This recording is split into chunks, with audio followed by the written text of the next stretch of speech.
Catherine. Welcome to my channel, Read Journal Love. And today I thought we could talk about faith-filled fiction. What do I mean by that? And what recommendations would I have for it? So I pretty much only read things that would be considered like in the Christian realm, in my fiction and nonfiction. But to me, there are some that stand out as being faith-filled. So a lot of books that are considered Christian, you may hear God mentioned once. They may go to a church service or a fellowship at church once, but that's really it. And then there are some books that just stand out as being so full of faith and the gospel message, and they just touch your heart. And so today, that's what I want to talk about. What have I read that would fall in that category? And what brought this to my mind is one of the last books that I read. So, faith-filled fiction, just like it sounds. It's full of faith, okay? So they're like quoting a scripture.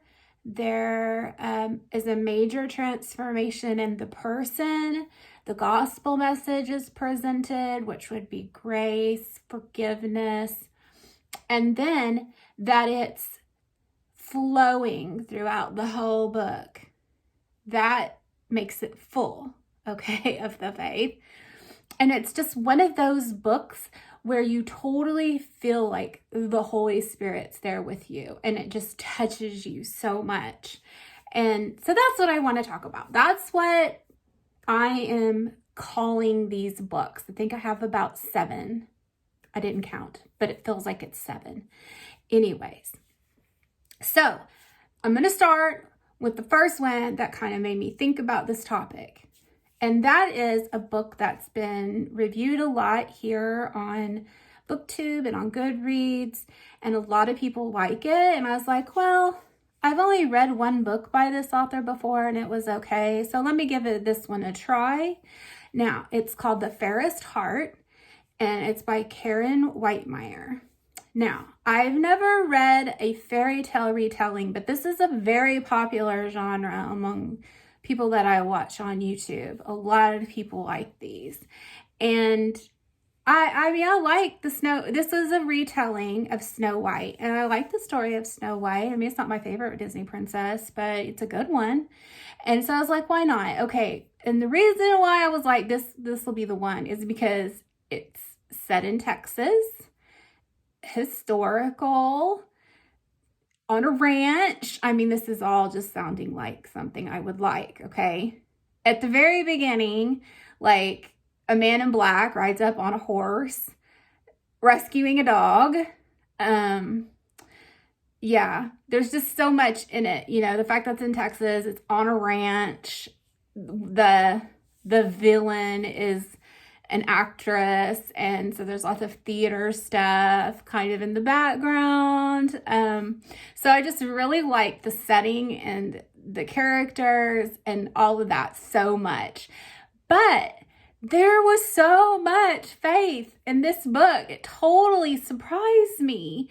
I really liked this book. They were quoting verses, and the main guy, the man in black, Titus, he like looks to the Bible, especially kind of as we get like farther into the story. He's looking to the Bible and, you know, talking with God for guidance. And so I really liked that. And there's just a lot of things you can take away in the book. And I'm going to put the picture of the book somewhere up here. I don't have a copy of this. I read it from the library.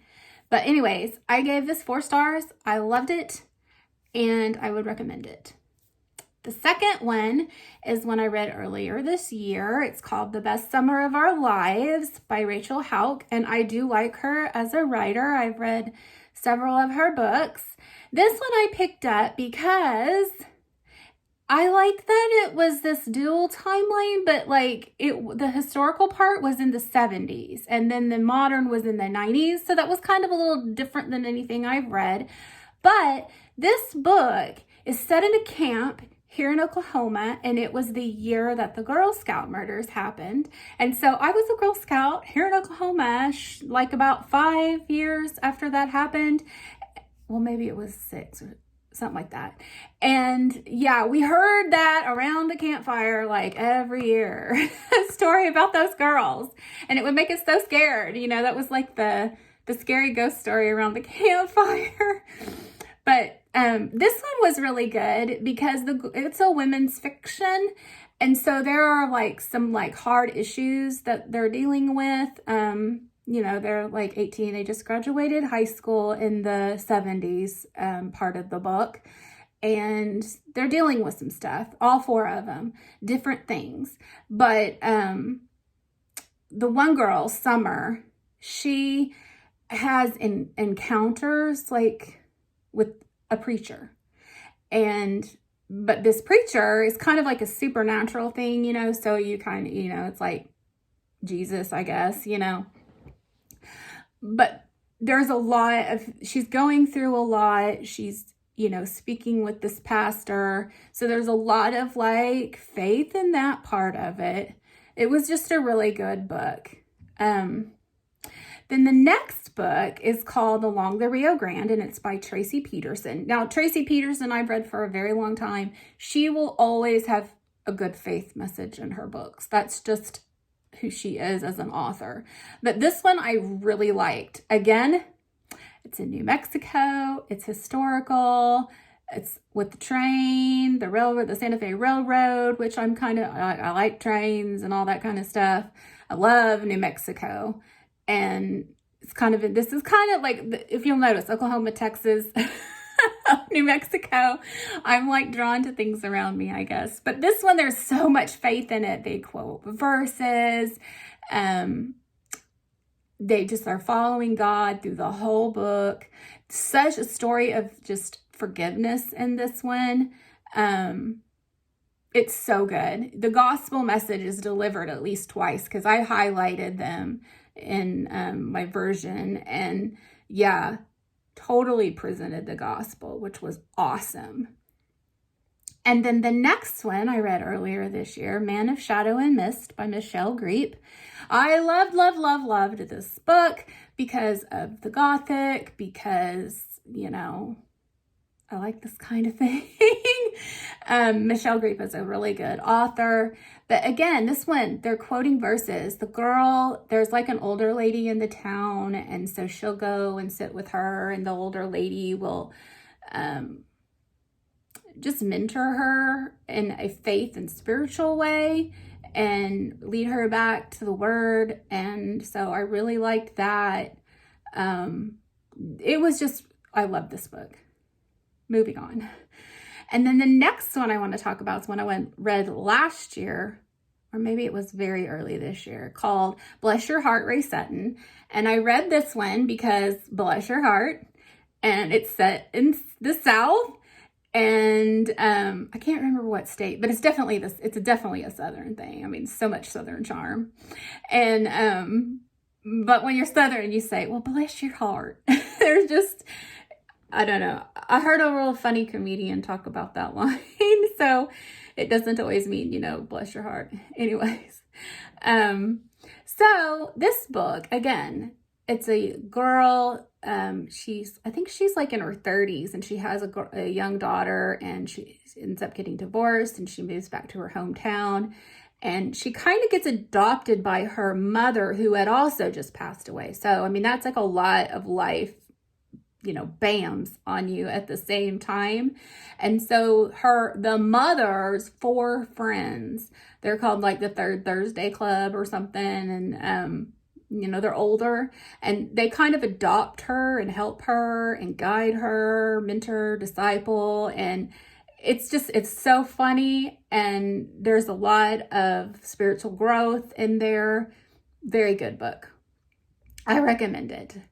And then the next one I read at the end of last year, and it's called The Extraordinary Deaths of Mrs. Kipp. Now, y'all, this was my book of the year last year.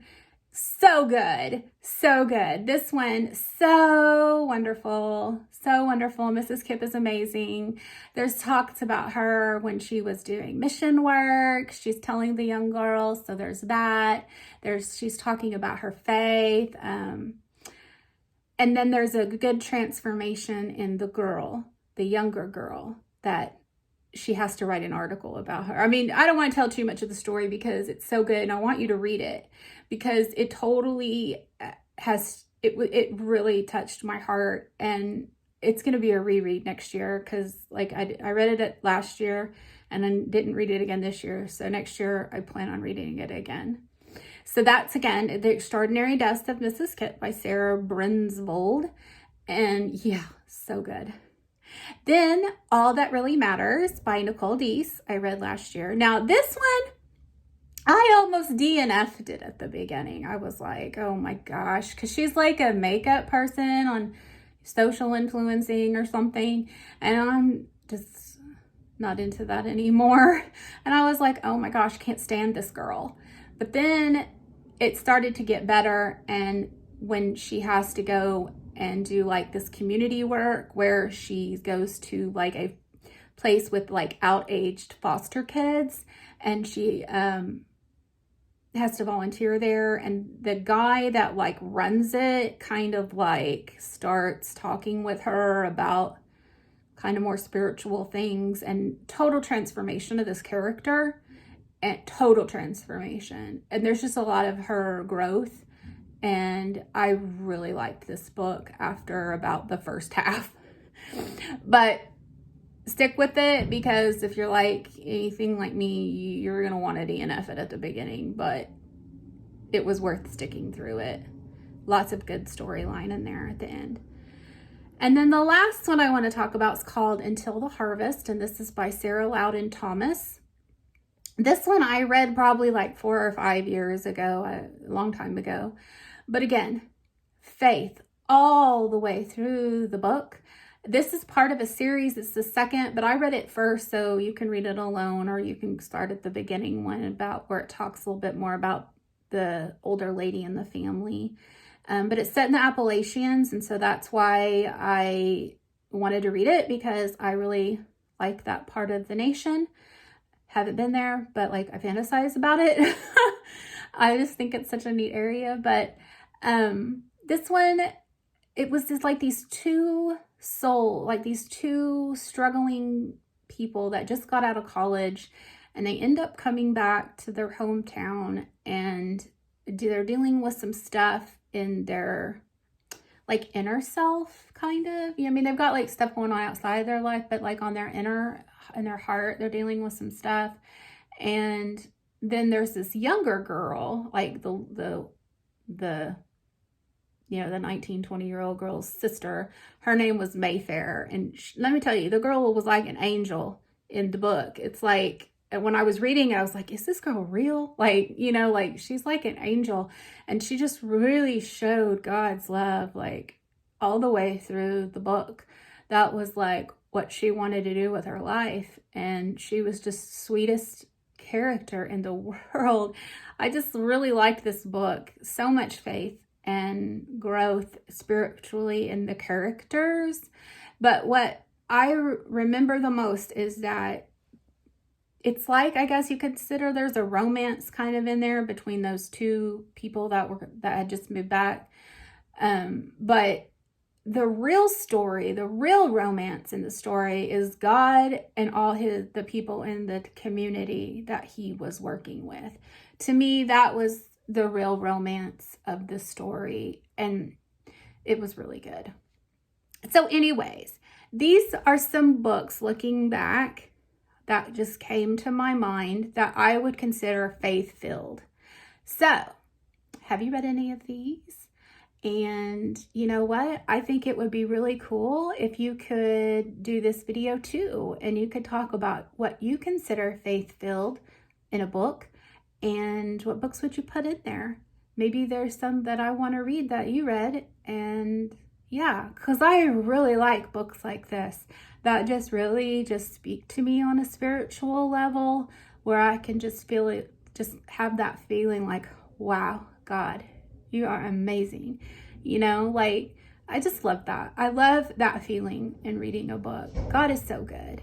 And I'm just so thankful, you know, that we have books, that we have this wide array of stuff, and I just feel very fortunate. So maybe that's because it's Thanksgiving weekend. Anyways, I hope everybody's doing great, and let me know what faith-filled books you've been reading. Okay, bye.